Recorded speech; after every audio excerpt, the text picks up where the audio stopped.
بەناوی خوای بەخشندە و میهرەبان سڵاوتان لێبێت ئازان و خۆشەویستان. من دانیار نورەدین لە بەرنامەیەکی نوێی دوانگەی خەڵک لە خزمەت ئێوەی ئازیز دەبم. ئازان و خۆشەویستان، بابەتی ئەمڕۆمان بریتی دەبێت لەوەی کە بۆچی دەسەڵاتدارانی هەرێم ڕێگە خۆش دەکەن بۆی کە بابەتی نامۆ بێتە نێو هەرێمی کوردستانەوە و کۆمەڵێک بابەت و کۆمەڵێک شتێک کە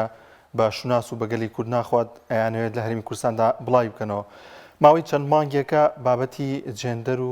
هاوڕەگەزخوازی لە هەرێمی کوردستاندا دەیانەوێت بە شێواز لە شێوازەکان بانگەشەی بۆ بکەن، وەروەها لایەن خەڵکی ئەم میلەتەوە ئاسایی بکەنەوە لە سۆشیال میدیا و لە میدیاکانەوە بە شێوازێکی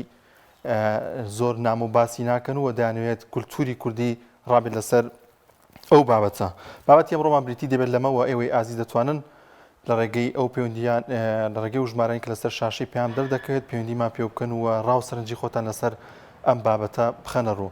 لەگەڵ ئەوەی کە بە شازی جیاواز بانگەشە بۆم بابەتە دەکەن، بەڵام خۆشبەختانە کۆمەلگای کوردی بە هەموو شوین و توێژەکانەوە تەنانەت ئەو کەسانەشی کە پابەندی ئاینی پیرۆزی ئیسلامین دژی ئەم دیاردە نامۆیانە دەوەستنەوە لە هەرێمی کوردستاندا و دەیانەوێت ئەم بابەتانە تێکەڵ بە کولتور و شناسی کوردی نەکرێت. بابەتی جێندەر و هاوڕەگەزخوازی و چەندین بابەتی دیکە و لەوانە یەکسانی نێوان ژن و پیا و کۆمەڵێک بابەت کە دەیانێت بە شێوازێکی ئاسایی لای خەڵک ئاسایی بێتەوە خەڵکی پشتگیری ئەم جۆرە بابەتانە بکەن، بەڵام خۆشبەختانە هاوڵاتیان نایانەوێت ئەو دیاردانە بێن نێو هەرێمی کوردستانەوە. زۆرێک لە چاودێرانی سیاسی باز لەوە دەکەن کە ئەم جۆرە دیاردانە لە ڕۆژئاواوە سەری هەڵداوە و ڕۆژئاوایەکان بە مەرج لە دەسەڵاتدارانی هەرێمیان وتووە کە بەو مەرجە پشتگیریتان دەکەین و هەموو پشتگیرێکتان دەکەین بۆی کە ئێوە ئەم جۆرە بابەتانە لە نێو میلەتی خۆتاندا ئاسایی بکەنەوە. بابەتی هاوڕەگەزخوازی، بابەتی جێندەر، بە تایبەتی جێندەر زۆر جەختی لەسەر دەکرێتەوە کە بە شێوازێکی زۆر باز لە یەکسانی نێوان ژن و پیاو دەکات و هەروەها باز لە یەکسانی نێوان خێزانەکان دەکات. یەکسانی تەنها نەک لە نێو ژن و پیاوان باز لەو دەکەن کە پێویستە لە نێو ڕەگەزەکان دابوونی هەبێت و هەروەها باز لەوش دەکەن کە خێزان تەنها بریتی نییە لە ژن و پیاو، بەڵکو خێزان زۆرجار دەبێت پیا و پیاو بێت یاخود ژن و ژن بێت کە ئەمە لە نێو بابەتی جێندەردا باسی لێوە دەکرێت. بۆیە کۆمەلگای کوردی و مامۆستایانی ئاینی چین و توێژەکان بە هەموویەوە دژی ئەم جۆرە دیاردانە دەوەستنەوە. لە هەمووی سەیترەوەی کە دەسەڵاتدارانی هەرێم دەیانێت پشتگیری ئەم جۆرە بابەتانە بکەن کە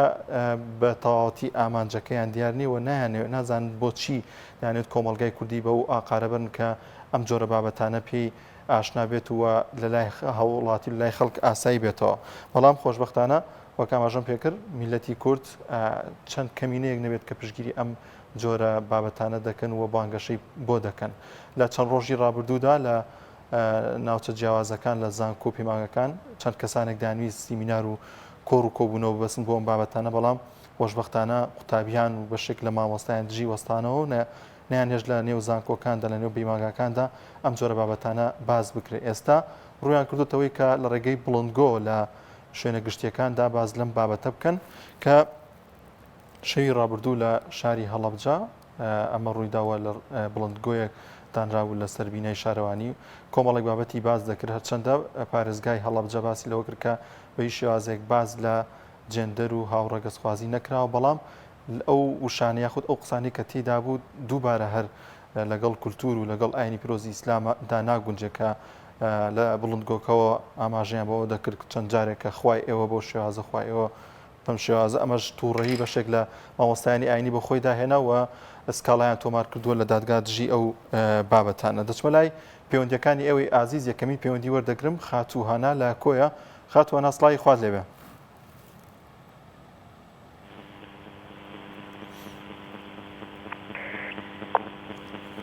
خاتوانە. السلام عليكم. وعليك السلام ورحمة الله. خوشی لیکم که دنیا بگرانوی و برنامه توانا. خوشی لیکم یادم بردام دن. زوسپاس تکین. خوشی لیکم با امتحانات براستی زور بگیریم که توی کی زور زبانه زور براستی نمیاد که ام حکمت که رجینا کاتو باس دنیتنا بدنیای بمانوی خویتی باشه أو بمعنى خوي كولاتان بجيل كان أم تقيضا ندمنا وخوان ورجلنا كان باشا أمرنا كوي طعنا جندنا لبو باسي كباسية كان بله كوي جريدا أما كداني بانغشي بوكن بەڵێ لە کۆیشببوونی هەبوو کە لەوێش بانگەشە بۆم جۆرە دیاردانە بکرێت بەڵێ بەڵێ ئەم ڕۆکەتانەمەک هەبوو لە کۆیە ینی ئەم مامۆستایە هەندێک قسەیە دەکردێت ئەوە دەمەنی ناو پیرەبەشدارە من هەندێک قسە ناکەم بەڵام من پێچواری ئەوە ینی قسە ئەم قسەیوی يعني بۆیە بۆ منداڵ يعني بە تایبەتی منداڵ هۆشیار بکرێتەوە بەڕاستی چونکە ئەم شتێکە ئەوانە وەبەتەوانە بێنن ئەو واتەوە بەڕاستی ئەمە زیاتر بۆ منداڵەکانە چکە منداڵ نازانێت هێشتا هۆشی ئەوەی نییە بۆیە ناو منداڵەکان بڵای دەکەنەوە هیوادارم ئەو ینی بۆ منداڵان بە تایبەتی هۆشیار بکرێنەوە چکە ئەم حکومەتە تەنیا بەناو موسڵمانە هینا باوەڕ ناکەم چکە بەڕاستی ئەم شتە بۆ قێزەونا ئەم شتە دەرێت بێت ناو وڵاتەکەیەوە ناو هەرێمەکەیەوە بەڕاستی نادر ئێمەش قبولەکەین پێویستە هەر یەکە لە لای خۆیەوە منداڵان بە تایبەتی هۆشیار بکرێنەوە لەم باسە قێزەونا بەس خۆشتان لێ دەکەم و کاتێک خۆش زۆر سپاس بۆ خاچوهەنا لە کۆیەوە لەگەڵمان نبوو دەچمە لای کاک مەحموود لە پیرەمەگرون کاک مەحموود سڵاوی خوا لێبێت سڵاوی خوا لە جەناب لە دەستخۆشی بەرنامەکە لێ یەکەم بەڵام من تابعی بەرنامەکەم کردووی دوانگەی خەڵک نەبووە نازانم لەم وڵی ڕاستەکەم چەند ڕۆژەی ڕابردوو بەهۆی مۆندیالەوە کۆمەڵێک بەرنامەمان هەبوو کە لەم کاتەدا پەخش دەکرا بۆیە ئەم چەند ڕۆژەی ڕابردوو واللهی بەداخەوە یعنی هەوایە بەردەوام بن لەسەرم بەرنامەیە بەڵام ئەلاکولین بینە سەر تەوەرەکە بەڕاستی کۆمەڵگەی ئێمە کۆمەڵگەیەکی مسلمانە کۆمەڵگەیەکە یعنی مەلا حکمی کردووە شێخ حکمی کردووە نەک علمانی نەک پیاوانی ئاینی حکمیان کردووە نەک ئێمە بێن باسی بە حکمی شەرع حکمیان کردووە ئەمانە ئەم کۆمەڵێک نەفام و نەزان و بێعقڵ دوو لە ڕووی جەنابێ هاتوون ئەم بیرە نامۆیە ئەم بیرە هیچیان هێناوەتە ناو کۆمەڵگەوە وەک وایە جادەکانمان ماشەڵامی وەکو شوشەوا بێ وەک وایە ئیتر بەبوەری هەموو ماڵێک نەوتی بۆ ڕۆیشتوێ وەک وایە ئیتر کەس هیچ مشکلەیەکی نەبێ ئیلا بیر لەوە بکەنەوە کە ئیتر یاسای جێندەر و نازانم نێربازیمان بۆ بێنن یعنی بەداخەوە مەلاکان لە کوێن شێخەکان لە کوێن برانی سەلەفی لە کوێن ئەم کۆمەڵگەیە بۆوە یعنی باشە قیناکەوە حکوومەتەکەمان حکوومەتێکە دەسەڵاتێکی علمانیە کاکە والحكم لله حكمي علماني كافرة والله بحمود هر سوار علماء حكمي علماني هر حكمي كافر وبيدينا بلان ملا لشوية علماء لشوية ملاكان لشوين ايوبو هر يكتان لسر شتيشي بسيط لسر دزنا جرتنيك لسر رينيشتنويك لسر شروالي كرد هموتان يعني باسي امانه اكن بس باسي نيرباسي بۆیەتە سەرباسی نێرباسی یەک مەلایەک کاک مەحموود دڵنیا بە مامۆستایان یانی ئەوەندەی من ئاگادار بووم و زۆر تابعاکەم بێدەنگ نەبوون بۆ من ئەمڕۆ لە هەڵەبجە زانایانی ئاینی سکاڵایان تۆمار کردووە ڕێگە نادن بە هەموو ئەو جۆرە دیاردانەی کە دانەیە بڵاو بێتەوە لە مینبەرەکان و لە شوێنەکان و میدیای ئیسلامیەکانی ژەمەشە بەردەوام خەریکیەوە لە شوێن ئەمە بیندراوە بەڵام وەکو عام هیچ هەڵوێستێکی وامان نەبینیوە کە گرنگە بڵێن زیاتر بکرێت زیاتر هەڵوێستەکان جدیتر بکرێت بەداخۆم بۆ ئەم کۆمەڵگەیە وڵی ئەوە نییە تیا بژیە مسلمان لەم کۆمەڵگەیە گوناحە بژیە بەڕاستی ئەوەی مسلمان بێ ئەوەی ئەهلی غیرەت بێ ئەوەی پیاو بێ ئەوەی کە پێی بڵێن ئەوەی کە بێ بڵێن ئەوەی کە پێی بڵێن پیاو ئەوەی کە غیرەتی ما بێ ئەوەی کە بەحاو خۆی بە ئینسان بزانێ نابێ ئەمە قوبڵ کە ئەمە چی کەلتوریەکە بۆ ئەمێنێ ناوە ئەوانە خۆیان و دەستە و تاقم و هینەکانیان با بڕۆن لەوێ بۆ خۆیان یاسای جێندەر بکەن لە وڵاتانەی کە لەوێەوە هێناویانە یعنی هیچ یاسایەک نەما هیچ شتێک نەما بێن بۆ ئەم کۆمەڵگایە یاسای نێربازی نەبێ یاسای بەدەخلاقی نەبێ ئەم هەموو شتە جوانە هەیە لە ئەوروپا کاک هەیە لاریمان نییە لە شتە جوانەکانیان بەڵام لە شتی بێ ئەخلاق لە شتی لە نێربازی وەڵای برا هەتاوەکو هەتا توانامان هەبێ هەتا خوێن لە جەستەمان هەبێ حتا یعنی ئەگەر من یەکێکیانم ئەگەر یەکەم کەسم کە بە چەکیش بە گژی یاسای نێربازیە بچمەوە. یعنی ئەمانە بەجارەیانەیە کۆمەڵگا داڕوخێنن، بەڵام ئەوە بێدەنگی ئێمەیە ئەوانی ئاوا لێ کردووە، ئەوان بە ئارەزوی خۆیان ئەم کۆمەڵگا بەرە و لاڕێبوون و بەرە و یعنی ئەمانە هەموو کێشی خراپ ئەکەن لە پێناو مانەوەی خۆیان و لە پێناو دەسەڵات و کورسیە لەرزۆکەکەیانە. زۆر باشە کاک بەداخەوە ڕێگەبین باڕێیان دیکەش سپاس بۆ کاک هیرەمەگرنەوە لەگەڵمان نبوو. کاک محمود زۆر سپاس دەکەین. دەچمەلای پەیوەندیەکی دیکە باوکی هیوا وەردەگرم لە چەمچەماڵ. باوکی هیوا باوکی بڕوا باوکی هیوا سڵای خوارد لێبێ. سڵای خوارد لە جەنابەت. باوکی بڕوا ئەفو ببوورە وەڵا باوکی بڕوا ڕستەکە دێک هاتن دەوێت لەبەرەوەی ئەم ڕێگەبین باوەڕێیان دیکەش پێش هەموو شتێ بە ڕەسمەیەک لە جنابتان و لە بەڕێوەبەری کەناڵەکەتانەوە دەستی ئەەکەم بەبەرەوەی ئەو کەناڵێکی مسلمان و خەڵک هێنە سەر ڕێگای ڕاست و خەڵک فێری قورئان و خەڵکی فێری ڕۆژی جوانەکەن. پێم وایە ئەوایە تەوەرەکەتان یعنی واستان لە مۆدیار و هەندێک بابەتی شدووە ئەوە لەم کاتەیە یعنی پێم باشە یعنی زۆربەی بەرنامەکانتان ڕای خەڵک وەربگرن نەک بەنی سعاتێک یان دو سعات یعنی بە ئەم فترەیە ئەم یەک دوودانەکە لەسەرەوە بڕوانە یەکەم دووەمیش برای بەڕێزم وڵاتانی ئەوروپا و ئەمریکا ئەمانە خۆیان لە هەموو ڕوویەکەوە فەشەلیان هاوردووە. ئەمانە ئەیانەوێت کۆمەڵگا مرۆڤایەتی دادماڵن لە مرۆڤایەتی هەندێک ڕێکخرا و مافی ژنان و ئەوانە هەیە یعنی لە واتای جێندەر تێناگەن. پێم وایە نوعێک بە نوعەکان لە سەتاپ یعنی پۆینتی نییە ڕەنگە بە پەنجەی دەسەژمێرێ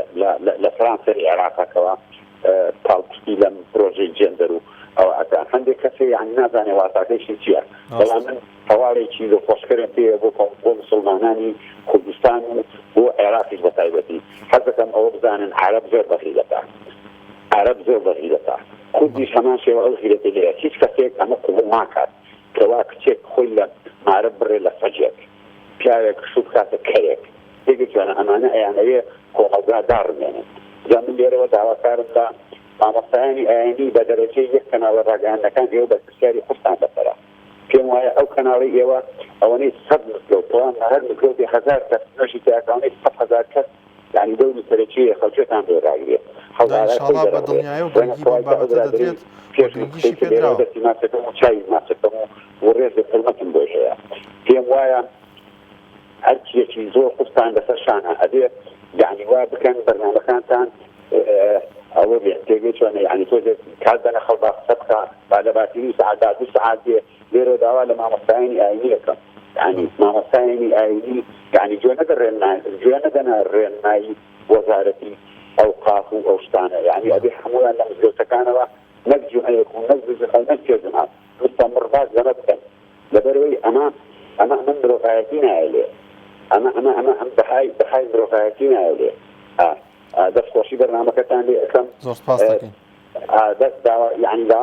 دا بەرنامەکەنی سەعات نەبێت یعنی لە 24 ساعەتە ڕای خەڵوەل 2 ساعات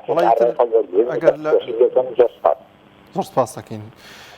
بە گوێرە و بەرنامانی کە خۆمان هەیە ینی ئەم بەرنامە لەوانی کاتەکەی ئەوەندە بخوازێوات بینەری کەژەیە کە بابەتیکەی ئەوێت یاخود هەواڵی ئەوێت کۆمەڵشتی دیکە بەڵام ئەم کاتی پێی درا پێما بە کاتێکی باشە و هاوڵاتیان دەتوانن ڕاوسەرنجی خۆیان لەسەر و بابەتانی کە بۆ ئێوەی ئازیزی دەگوازینەوە ڕاستەرنجی خۆیان بڵێن و بتوانن گزارش بکەن لەو ڕای کە خۆیان هەیەە. دەچمەلای پەیوەندیەکی دیکە باوکی محەممەد لە ڕانی وەردەگرم. باوکی محەممەد سەلام عەلەیکوم. ئەم کاتە عەلەیکوم سەلام و ڕەحمەت الله. باشی کاکە دانیار؟ ئەلحەمدولیلا باشین. باوکی محەممەدیان تۆ چۆنی باشیت؟ سپاس دەکەم گەلێک مەمنوون خۆشبیا سەلامەت. وەڵاهی کاکە دانیار ئەمن دەمەوێ سەرەتا ئاماژە بە مەوزوعک بکەن یعنی زۆر شت هەیە ئەمە بابەت ڕخنە لە دەسەڵات نەگرین بۆ نمونە مەسەلەن با بڵێن ئەو حکوومەتە پشتیوانیەکی وا بەقوەتی نییە و دەوڵەتی نییە ئەوەی دەکرێتن دەیەوێ ئیحتیفاظی پێ بکاتن لەبۆ بابەتە حکوومەت و دەسەڵات زەختی لێ دەکرێتن یعنی بۆ نمونە دەسەڵات بابرێ کاکە ئەوە من زەختم لێکراوە خەڵک بە ئازادێ ماڵ و خێزانی خۆی بپارێزیتن و احتیفاظ بە دابوونەریت و عقیدە و باوەڕی ئاینی خۆی بکات ئەوە بۆ نمونە یعنی من عذر کە لە بۆ حکوومەت دەهێنمەوە مەبەستم لە چییە لەو فەڕزنا حکومەت زەختی دەکرایە بەڵام کاتە شتێکی تریە لە بەرا پێویستە خێزان یعنی سەرۆ خێزانەکان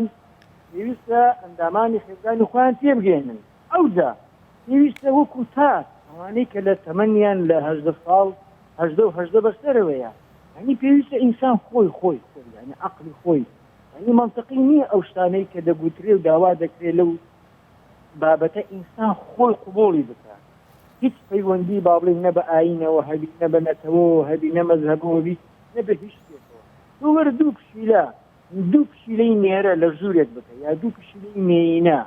یا دوو چی ساڵ دوو لە ڕووی ناکات یعنی حەیوان ئەو منطقە قبوڵ ناکات یعنی تەماشای ئەو تەوازنە هەندەسی فیزیایی کە خۆی گەورە لە کەونی دانا یعنی مگوناتی بێنە ناقص و ناقص یەکتر ناگی إلا ناقص و زاید یعنی ئەو بابەتانی کە ئەوانە دەیڵێن حتا لە ناو عالەمی ئاژەڵە مەقبول کراو نییە دوایی پێویستە یعنی کۆمەلگا ئەوە و لەوەی زیاتریش یعنی گەورەتریش کە محارەبەی ئەوجینە بکرێت شتی وا باز بکرێت زۆر دووربی لە معتەقەدات و عادات و تەقالید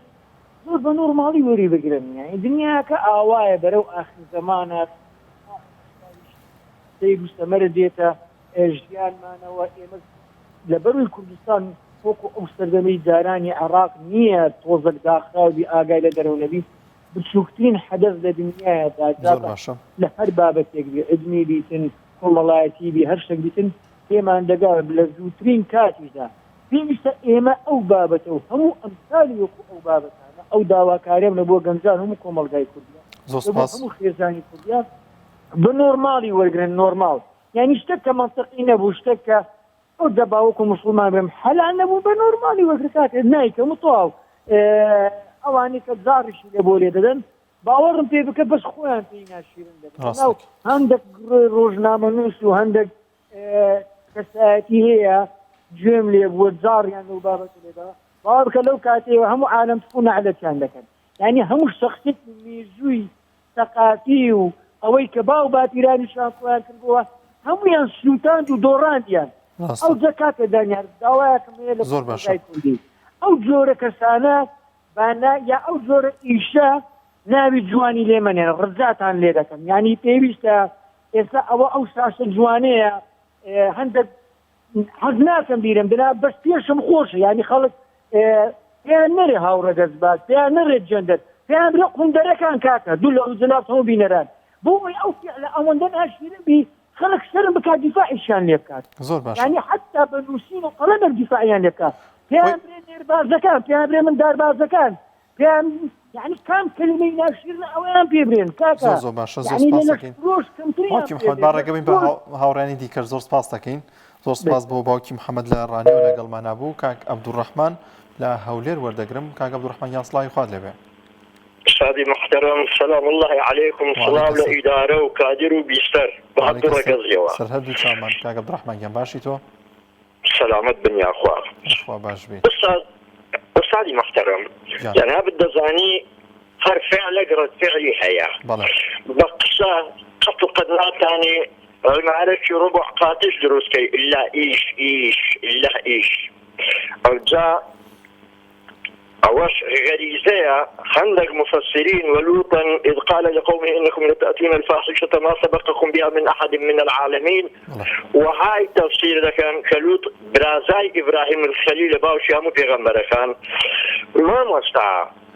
على أساس أو إيشا لزماني قوم لوط دستي تيكر قط أو مقبول ومعقول يسوشي أو غريزة كلها موجي عن دارة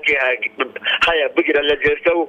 كيشكش كأما بحولير ممكن بيدن المسؤولة السليماني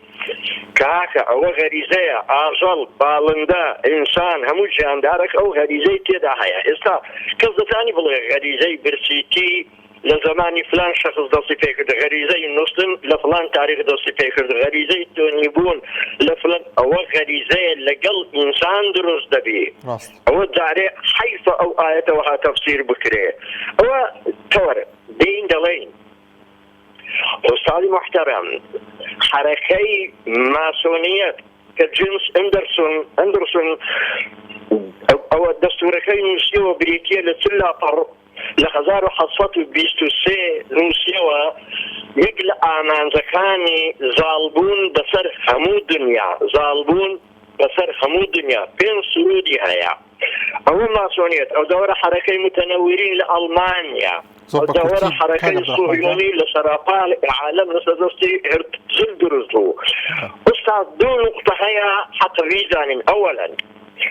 إسرائيل للرجال ماسونية تحول دا دولتك سرطاي زميني دا بمزريني بيك زمان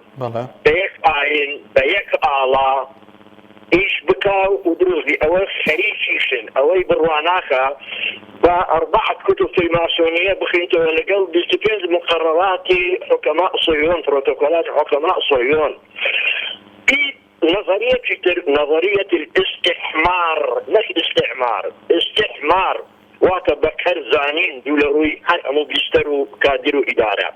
استحمار معناه يعني جولك دلي أو من لتانيك قصد زانن أو أنا أرسلن بس لبر عظمتي إما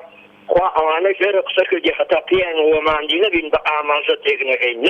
زمان تيجي بغير أو تعو دور دريج نظرية استحمار نامي زوري شرح نظرية استحمار زائدا دولة شيء دامزراوي بيك على بيك زمان ويك كلتور أو إيش وانا بودكري وخريجشن بملايين حركي بملايين أندامي هي حركي ماسونية احتمال 6 مليون زيادة بي أستاذ بقصوا بدو راديو بدو مزلفو ومليارات ديناري لو صرف دولاري لو صرف ذكري مليارات يورو لو صرف ذكري مليارات فرنك ومارشي لو صرف ذكري يعني تنها بدو رحيكي وشمنو وشمنو كاك حكيم لزردليكا وردقرم كاك حكيم صلاحي خواد لبه صلاة لجناب ما وصاجيان وعليك السلام ورحمة الله تورك لسر شيء ما وصاجيان تەوەرەکەمان لەسەر ئەوەیە کە بۆچی دەسەڵاتداران ئاسانکاری ڕێگە خۆش دەکەن بۆ کۆمەڵێک دیاردەی نامۆ لە هەرێمی کوردستاندا چ بابەتی جێندەر بێت چ بابەتی هاوڕێگەسخوازی بێ چ ئەوەی کە بە ناونیشانی یەکسانی نێوان ژن و پیا و کۆمەڵێک بابەت دێنە ناو میلەتی کوردەوە کە ئەمە لە ڕۆژئاواوە سەری هەڵداوە ئەمانە بۆچی دەسەڵات دەوێت بانگەشەی بۆ بکات و پشتگیری بکات مامەساگیان ئەوە جێی پێغەمەرانە ئەوە جێی کاک ئەحمەدی شێخ لە سلێمانیە کەلیمەی جەندەر بێتە ناو کوردستانەوە معنای وایە حەقەیە خوا هەر بەعران نەباتنی هەرچەند یەکەمیشی کردێتەوە باوەڕکە لە بەخاتی بێزوانەوە کەتکە بارێنێ یعنی ئەم کەلیمە لەکوێوە هاتوو ئێمە لە هیچمان کەم نەبوو ئیلا لە کەلیمەی جەندەر نەبێ یعنی ئێمە چیمان هەیە وا ئێمە هەر لە ئیسۆلاتکانی ئەو چی بۆ ئێمە جا کاک حەکیم بەشێک لە خەڵکی بۆ ئەم بابەتە نووسی بوویان کە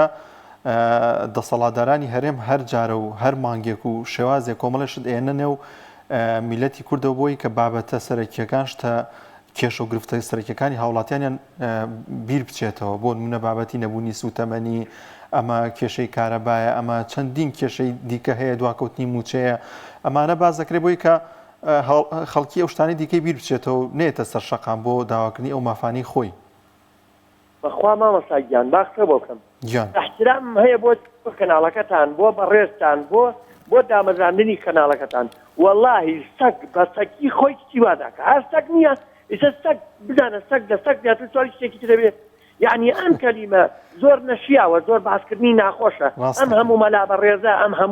ئەم هەموو خوێنەوارە ئەبوایە ئەم کەلیمە هەر مەحروم بکرایە هەر لە ناو کووردا جێی پێغەمەرانە جێی کاک ئەحمەدی شێخە جێی ئەو هەموو مەلا گەورەیە کە حالە کوردستانە یعنی ئێمە و ئەمەیان نەوتووە ئەمە چی پەیوەندێکی هاوە دینی ئیسلام و چی بۆ دینی ئیسلام تێرێ ئێوە زای چۆنە ئێوە و NRT بەڕاستی ئێوە ئاوێنەی هەموو خەڵکێکن ئاوێنن یعنی ئەم حکومەتە ئاوێنەی داناوە سەیری عیبەکانی خۆی بکات بزانێ ئەم کەلیمە لەکوێوە هاتووە بۆ چی هاتێ ئایا خۆیان پێیان قبوڵەکرێ خۆیان ئەم کەلیمەیان پێ قبوڵەکرێ یعنی ئێمە لە جیاتی ئەوەی لە کاک ئەحمەدی شێخ و لە هەموو مشایخەکانەوە ئێمە جێ بگرینەوە کەلیمەی جەندەر پێن بۆ کوردستانێک کە ژێر و سەر و هەموو لایەکی خێر و بەرەکەتە خۆی گەورە نابێتی کەچی ئەمانە ئاواکەن لە جیاتی بەخێوکردن و لە جیاتی قەتی و لە جیاتی هەموو شتێکی باش بێنی کەلیمەی جەندەر و ئەمانە تێن بۆ کوردستان یعنی ئێمە چ پەیوەندیەکمان هەیە بەم کەلیمە خرجي أو قبولك والله كلمة كي قلا وأبويا احترام ما أبويا باسي نك باش يويكي زور ناشين باسي بس خوشي تعزيه كم زور سپاس دەکەین زۆر سپاس بۆ کاک حەکیم لە زەردەلی کاو لەگەڵمان نابوو. بەڵازان خۆشەویستان بۆ بەرچاوڕوونی ئەوەی ئازیز ینی لە بەشێکی جێندەر کە کۆمەڵێک بابەتی جیاواز لە خۆی دەگرێت ئەم وشەیە یەکێک لەو بابەتانە کە لە خۆی دەگرێت تەنها نایانەوێت خێزان لە نێوان ژن و پیا و منداڵدا بوونیوێ بێ ئەوان باز لەوە دەکەن ئەوانی کە نمایندەی دەکەن و پشتگیری دەکەن خێزان تەنها بریتی نییە لەمە بەڵکو دەکرێت خێزان لە نێوان پیا و پیا ڕووبدات لە نێوان ژن و ژندا ڕووبدات لە نێوان ئافرەت و دوولەڕوتان گیاندارێکا ڕووبدات کە ئەمە بە درێژی هەیە ئەوان باز لەوە دەکەن و پشتگیری ئەمە دەکەن بۆیە ئەم دیاردەیە لەوانەیە تەنها وشەیەک بێت و ینی زۆر خەڵکی ئاگاداری نەبن کە نەزان چی لەژێر ئەم وشەیە هەیە یاخو زۆر جار تەنها وا وێنەی دەکەن کە تەنها یەکسانی ژن و پیاوە ینی ئەیانەوە یەکسانی ژن و پیا بەدەر لە یەکسانی ژن و پیا و کۆمەڵێک بابەتی دیکەیان دەوێت کە بە تاواتی نامۆیە بە کولتوری کوردی نامۆیە بە کولتوری زۆرە لە وڵاتانی جیهانی وەک پێشتر ئاماژەم پێکرد لە ئێستادا لە هەرێمی کوردستاندا زۆرێک لەو کەسانی کە پابەندی ینی پرۆزی ئیسلامی ژنی بەشێکیان کە ئەلمانین و بڕایان بە دینیش نییە نایانەوێت ئەم بابەتە لە کۆمەلگای ئێمەدا بوونی هەبێت و دەزانن کە زیانێکی زۆری بۆ کۆمەلگای ئێمە و بۆ نەوەکانی داهاتوو دەبێت و دەبێتە مایەوەی کە خێزان هەڵبۆشێتەوە. دەچمە لای پەیوەندیەکی دیکە کاک ئەمین لە سێ سادق وەردەگرم کاگەمی گیانسڵی خوا لێبێ. السلام عليكم كاكا. وعليك السلام ورحمة الله كاكا من ياسر تشاو. السلام عليكم والله يا جاني براسية ما لمراتا عمو خدمة جزارك ما تواوا ولا نوت كهرباء ولا رقبان ولا تندرسي ولا بالوردة ولا انت قلتي حيشتك مانية تنيا جندر معه يعني تنيا قلتي جندر معه والله على باشا جاغا ما كان جاغا انت والله في شيء نير اما ذلك يعني تنيا بو مجهود الدنيا خوزه يعني بو هيك سرنجي خلق بلا ريابا وهيك خلق يعني بشتغل مشغول كان يعني او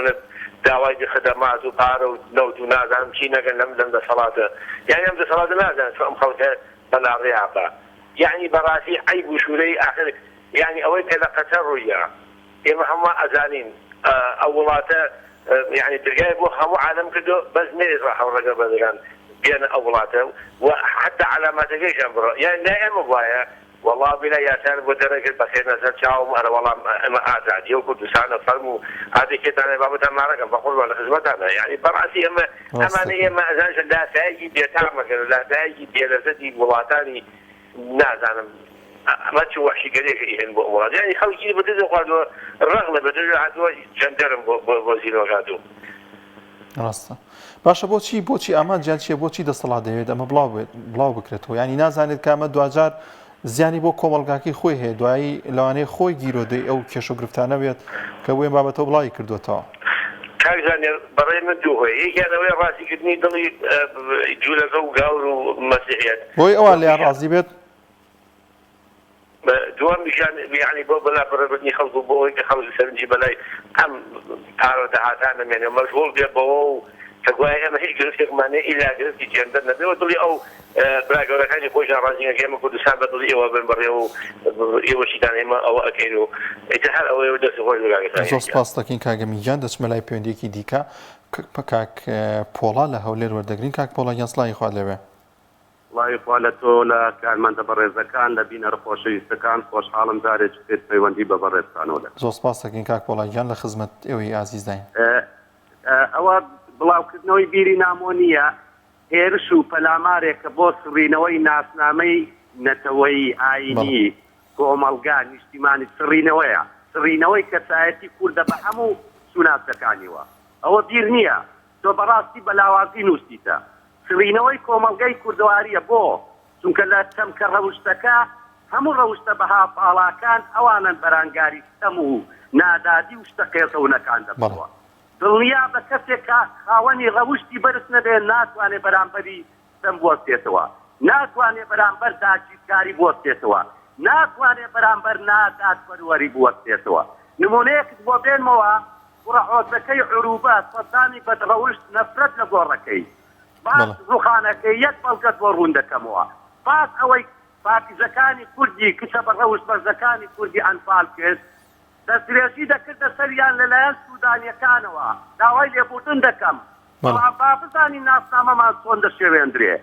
بە سیدی تۆماری کرد درێژی کردنە سەرکچ و ژنانی کورد بە دیاری ناردی بۆ سەرۆکی وڵاتانی عەرەب بەڵام حسێن وتی دوور لە بینەران وتی ملەتی کورد ئاوا بێڕەوشتە ئەوانە بێڕەوشتن بۆیە وایان لێ دەکەم کەتی بەدبەخت بێدیفاع ئەوە بیری نامۆ نییە ئەوە سڕینەوەی ناسنامەیە ڕەوشتی کوردیە داخەکەم دەنگمان بەرز دەکردەوە ساڵانێک پێش ئێستا دەمان کورد ئەوانی کچی کوردیان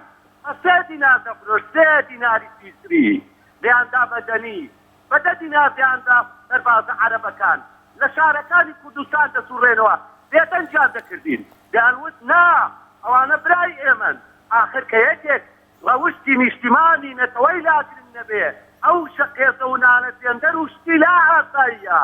لای ئاساییە نەمانی ملەتی لە ئاساییە نەمانی کەلتور و دابوونەریت و ڕەوشتە بەهاڵکانی لە ئاساییە برای بەڕێزم چێ بێتە دەنگ ڕێزم بۆ پیاوانی ئاینی هەزاران پیاوی ئاینیمان هەیە دەبات پانسەیان زندانی بکرێ لەسەر ئەو بابەتە نا خەرەیکی شەرەف فەیسبووکن ئەدیان دەڵێ ئەوە تاعیس ئەویتر دەڵێ تاعیسی ئەو دەڵێ بۆ چوونی تو هەڵەتە چێ بەرگری لە ملەتە بکات چێ ڕۆشن بیرێت مامۆستایتان کۆت پیاوی ئاینیت کاک پۆڵا ینی بەجددی مامۆستایانی ئاینی ئەوەندەی ئاگادار بەشێکی زۆریان یەکانگیرنی یەکدەنگن بۆ ئەم بابەتە ینی من ئەمڕۆ بینیم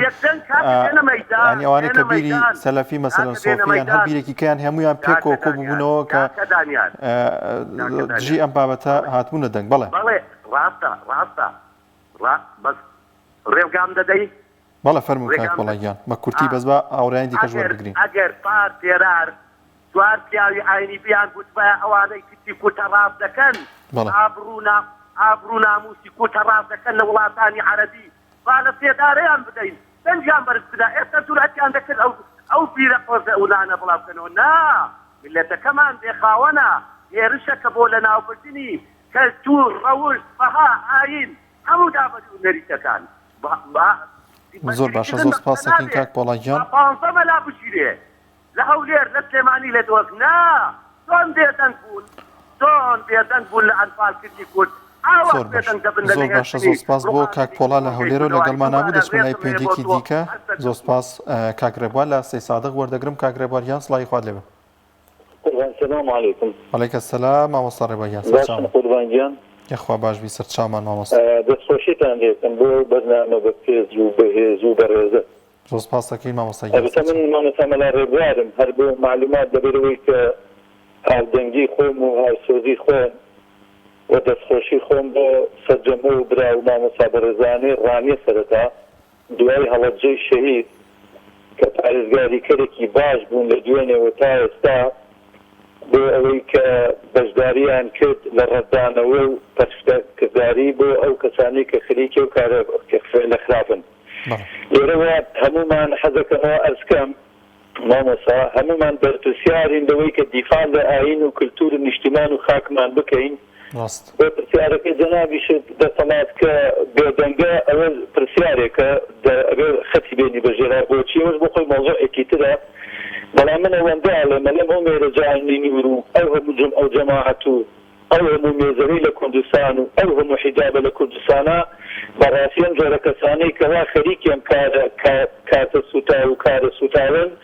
کەمانە دوو لە ڕوو جەناب حرمەتیان بۆ هەموو بینەران و بیسەران پاشماڵەکانی گەلی لوت و ئەبوو جەهل و ئەبوو لەهەب و ئەتاتۆرکەکانن کە هەمیشە هەردەم کە زانیویانە دین لە ئەو پەری قووەتایە ئەم کاتانان بەکارێناوە بۆ ئێمە بەدڵ خۆش بین بۆی کەوا من ئێستا وەکو زانایەکی ئاینی لەم کوردستانە ئێستا دڵخۆشم کە ئەزانم بەرامبەرم هەیە دوو تیپ تەیاریەکەن بەرامبەریان نەبێ یەکێکیان بەقووەت نەبێ دیارێکێکی تر بەقووەت دابارە نایەتە چاحەکەەوە بۆیە ئەوێ مسلمانان هەمومان دڵخۆش بین بەوەی کەوا ئێستا ئەزانین کەسانێکن پەردە لەسەر ڕوویان هەڵماڵاوە ڕاست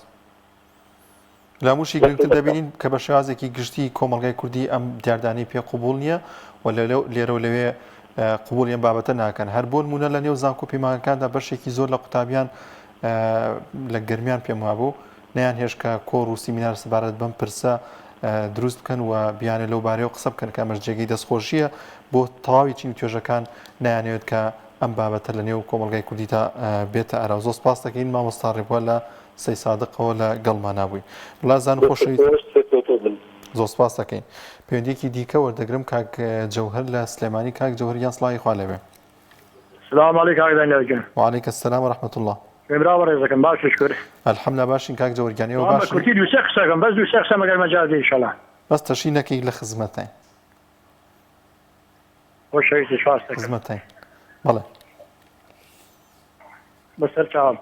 كاك دانيال جان. جانكم. والله المهم لا تقوى غيرة بيجري غيرة تاكي نبي تاكي غيرة نبي غيرة وشي باشا. اگر بنكيش عليه مقرش عليه مكدام زال كردستان لحل شارك هن بله او ملد زال التوراس خاكناس او شقويك شي هي لما حسب مالهم دالبر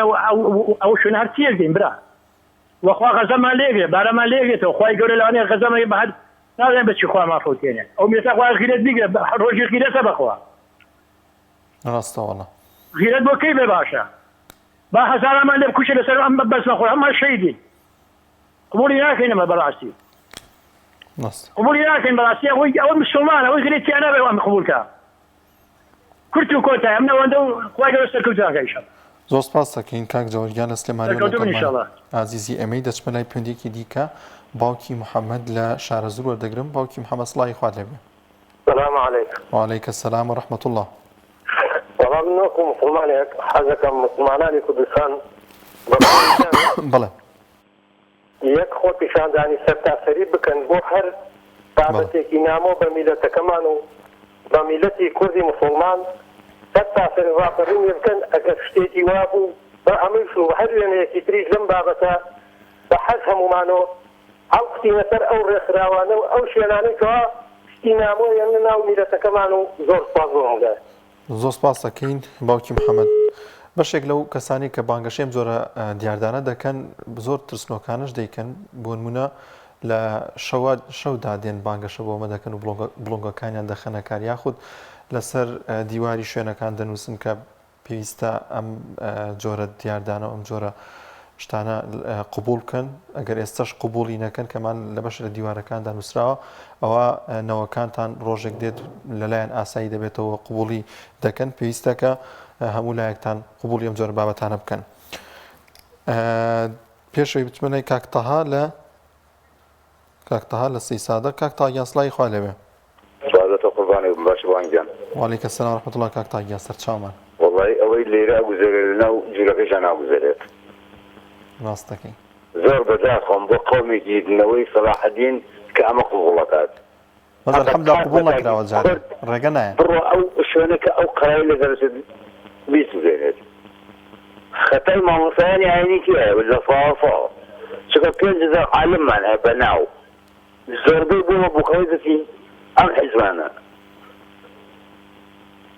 والله ما مصاني عنيش بشوازي جواز ولا رقمي منبركان والله زور بداخم بو ملعاني عيني كزور زور كم ترخم لما ساسوك اما جهادك كل خوينا زانت بلا والله بيستا اما تنها لسر ما مصاني عينيش ني همو چينو توجكان ميديا كان كساني روشنبير نوسران حتى تشادران همو بدين الجاكرين لك القوانا جائمك عالم كما تداني اوان زيادة كيفين قوم مثلا راستا زۆر سپاس دەکەین کاکتا گیان لە سەی سادق لەگەڵمانە و دەچمە لای پێوەندیەکی دیکە دایکی محەممەد وەردەگرم لە سیروان دایکی محەممەد سڵاوی خوا لێبێ ڕێکی سەلام و ڕەحمەت الله برای بەڕێزم ئەوانەی کە ئەیانەوێ ئەو بەرنامە بێنە وڵاتی خۆمانەوە هەمویان پەروەردەی دەستێغەر بن بڕۆکە بە مناڵی لە کوردستانە گەورە نەبوون بۆیە ئەو بەرنامەیان بەلاوە ئاسایی ڕاست ئیتر خوای گەورەی ئینشەڵا دووتیان نەشکێنێ خەچین ئەو مەرامەیان نایەتە دی ئێمە وەکو دایک و باوک هەرێک لە حاسی خۆمان پەروەردەی مناڵەکانمان جوان بکەین ئیسلامیان تێبگەێنین بە حەیاتی هیچ وەختێ مەرامەیان نایەتە دی گومانی تێدا نییە دایکی محەممەد پەروەردەی دایک و باوکیش بۆ مناڵەکەی زۆر ئەساسەکە ئەگەر گەورەش بێت و ئەگەرەوەش بێت ئەم دیاردەی قبول ناکات ینی بەشێکی زۆرەوەی کە لە نێو کۆمەلگای کوردیدا ئەم دیاردانە قبول ناکات پەروەردە جوانەکەی دایکان و باوکان و خێزانەکان بووە کە گەنجانێکی زۆر ئەم بابەتە قبول ناکەن و نایانەوێت ڕوودات و لە هەر شوێنێت بڵندگۆ هەڵبکەن خێرا بڵندگۆکە فڕێ دەدەنە خوارەوە هەموو مسلمان برا بەڕێز دەکەم خۆمان خاوەنی دەستەی خۆمانێ خی گەورە خاوەنی دەستەمانە بەڵام خی گەورە ئاینی ئیسلام و قورئانیشی بۆ هێناوینەتە خوارەوە کە بزانێن ڕێ ڕاست کامەی ئینشەڵڵا جوتیان نەشکێ و هیچ وەختێ مەرامیان نایەت ئینشاءڵڵا زۆر سپاس دەکەین دایکی محەممەد لە سیروانەوە لەگەڵمانە سەرکەوتوو بن دەستخۆش بن ئینشەڵڵا سەرکەوتوو بنرا سەلامەت بێ یاخوا لەگەڵ ئێوەدا ئینشاءڵڵا دەچمە لە پندێکی دیکە کاک عومەر لە سلێمانی وەردەگرم کاک عومەریان سڵاوی خوا لێبێ وڵاتی خوا لە تۆ کاک دانیار شکر باشی برام سەر هەردوو چاومان کاک عومەریان وڵای کاک دانیار من لەگەڵ ئەوەیان بەڕاستی مەلاکان بێدەنگ نەبن لە مینبەرەکانەوە بانگەوازکەن بە هیچ شێوەیە قبوڵی نەکەن هەنی بەڕاستی بەپێی پێویست مەلاکان هین ناکەن یعنی هەوڵمان بۆ ئەم جۆرە شتە نامۆیانە لەبەرەوە زۆر زەرورە بامەستان پێشمان کەون بە تایبەتی حیزبانی ئیسلامی بۆ هەڵوێستێکیانی کاکدانیار یعنی تۆ بۆ نمونە ئێستا هەچ حیزبێکی ئیسلامی ببینەوە بێت 100 بۆ 200 دەری هەبووە یعنی بۆچی لەم دەکاتێکی وایە بۆ شتێکی ئاوا قێزەون بۆ ناڕژێنە سەر جادەکان یعنی بۆچی لە مەڵبەندەکانان بۆ لە شوێنەکانان کاکە تەلەڤیزیۆنێکتان هەیە ڕاستەکەی دۆرێکی باشتان هەیە دەستخۆشیتان لێکەین یعنی بەڵام بە بەرنامەیەک و بەمانە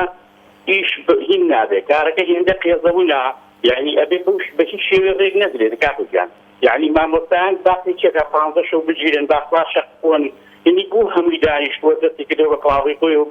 بانەی بان یعنی شەل نییە کاکدانیار بۆ شێوەیە و بۆ سادەیە و بۆ ساردیە بە کەڵک نایە لەبەری کارەکە هێندە دواوە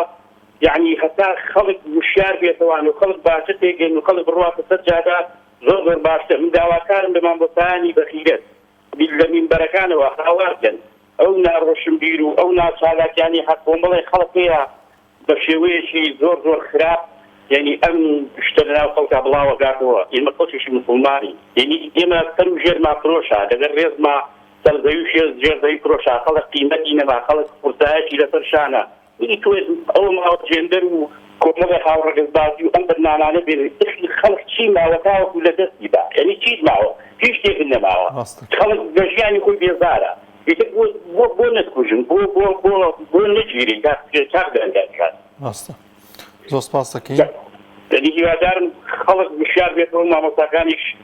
یعنی ئینشاءڵڵا بەدڵنیایەوە بەرامگەری ئەم بەرنامە پیسانە بنەوە لە دەستی تۆ خۆش بۆ سوپاسانە زۆر سپاس دەکەین کاک عومەریان سەر هەردوو چاومان کاک عومەر لە سلێمانی و لەگەڵمان بوو دەچمە لای پێندێکی دیکە باوکی مەڕوان لە کەلار وەردەگرم باوکی مەڕوان سڵاوی خوات لێبێ سڵاو لە ئێوەیش سڵاو لە هەمووتان سڵاو لە هەموو کارمەندانی کەناڵی پەیام دەستخۆشیتان لێکم خی گەورە سەرکەوتی دنیا قیامەتان کابراەوەدا ئینشاءڵڵا باوکی مەڕوانگیان سەر هەردوو چاومان برای بەڕێزم بەڕاستی ئەمانە خەیاڵیان خاوە بەڕاستی ئەمانە بۆیان ناچێت دەسێت لەبەرەوە ئەم وڵاتی بەردەنوێژە سواز بخوا الحەمدولله ملەتی ئێمە ملەتێکی مسلمانە لە هەر شوێنێک لە هەر کۆڵانێک الحەمدولله مزگەوتێک و منارەیەک بە ئاسمانە ڕۆیشتووە ئێمە نەوەی سەلاحەدین ئەیبین نەوەی ئەو هەموو پیا و ماقۆڵ و بەڕێز و مامۆستا و ئەو هەموو مامۆستا بەڕێزە ڕیشەنوەل لە کوردستانە مامۆستای بەڕێزی دڵسۆزمانەیە الحەمدولله یعنی خەیاڵیان خاوە ئینشاءڵڵا ئەمانە بۆیان ناتێت سەر ئینشاءڵڵا ئەمانە کۆتاییانە و عەلاقاژەی مەرگیانە ئینشاءڵڵا ئینشاءڵڵا بۆیان ناچێتە سەر هەموو ئەو بابەتانی کە دژی کۆمەڵگە و دژی ئاینی پرۆزی ئیسلامی ئێمن زۆر سپاس دەکەین باوکی مەڕوان لە کەلار دوا پەیوەندی وەردەگرم مامۆستا سەلمان لە هەولێر مامۆستایان سەلام عەلەیکم علیکم السلام ورحمة الله کاتتان باش هیوادارم خۆتان و بینەران و ئەو کارمەندێک کە لەگەڵ دەست هەمووتان خۆش بێت سەلامەت بیا خۆ مامۆستایان لە خزمەتتین ئەوەی کە گرنگە لە لای من ئەم کارە قێزەوەن و ئەم کارە نامۆیانە کەوا بە هەموو لایەک جیاتیەکێ بێگومان بچووک بوونی جیهان لەناو مۆبایلێکی بچووکە ئەم دیاردەی عەولەمەیەکەوە باسیەکە لە مەدیاتێکی لەحسا پێشکەوتو هاتووە ئێرە ئەو تێکەڵاو بوونانە بۆتە هۆی زیادکردنی ئەم بیرەنامە و تێکەڵانە قێزەوانانە بەڵام من ئێرەوە ئەوەنە ئەڵێم بەچ دیمان ینی دەسەڵاتدارانی هەرێم پشتگیری ئەم زیادە نامۆیانە نەکردووە وناشیکەن بەڕاستی بختانە چکە من ئەزانم ئەوە سزای لەسەرە سزای یاسایی لەسەرە سزای تیژبندی لەسەرە 6 زمان تا 6 ساڵ يعني ئێمە با بۆچی ئەم شتێ بخێنە خاڵی سیاست کۆمەلگا خۆی پەرە بۆ شتە بسەمێ لەلایەن خەڵکانێکی نام و خەڵکانێکی کافر خەڵکانێکی ملحد خەڵکانێکی غێری ئیسلام یانێ ئەو شتانە بینکەن من ئەگەر ڕخنەشمە بێ لە دەسەڵاتداران بەڵام لەم بارەوە من ئەوە ناڵێن دەسەڵات ماوەستا سلمان بەڵام بەشێک لەو کەسانی کە دەچن بانگەشە دەکەن دەچن لە شوێنەکانەوە بانگەشەیان بابەتە دەکەن ئەوان ئاماژە بۆ دەکەن وەکو سەرۆکی شارەوانی هەڵبجەش لە ڕوونکردنەوەکەی ئاماژی پێکرد کە لەلایەن نووسینگەی جێگری سەرۆکی حکوومەتەوە هاتوون بۆ ئەم بابەتە ینی بەشێکیان خۆیان بەدەمی خۆیان لە ڕێی دەسەڵاتەوە دێن باز لەم بابەتە دەکەن من ئەوە ئەڵێم یەکشت ئەڵێم ئەگەر دەسەڵات بەس یەک تۆستەنا بۆ شتە بەرێ ئەوە اتحادی سیاسی خۆیەکە و ئەلانی تەواوی ئیفلاسی خۆیەکە چونکە هەموو کەسێکی بێ هەموو کەسێک بێ چ دەفاعلێکی لەم بارەوە نییە هەموو کەسێک نژادی دەسەڵاتەکە بۆیە من هیوادارم ئەمە هەوڵی کۆمەلگا هەوڵی مامۆسایانی ئاین هەوڵی ڕۆشنبیر هەوڵی باوکار و دایک ئەم شتە دڵنیام کە نامێنێ بەڵام من دیسانە تەکید دەکەم وە لە جەنابتان ئەمە علاقەی بە بژبیری دەسەڵاتەوە نییە بۆ مۆزوع دەستە خۆش بێ زۆر سپاس دەکەین زۆر سپاس بۆ مامۆستا سلمان لە هەولێرەوە لەگەڵمان نابوو وڵازان و خۆشەویستان زۆر سپاسانەکەین تا ئەم کاتە بینەرمان بوون تا بەرنامێکی دیکەی بەرنامەی دوانگەی خەڵک بەخواتان دەسپێرین خواتان لەگەڵ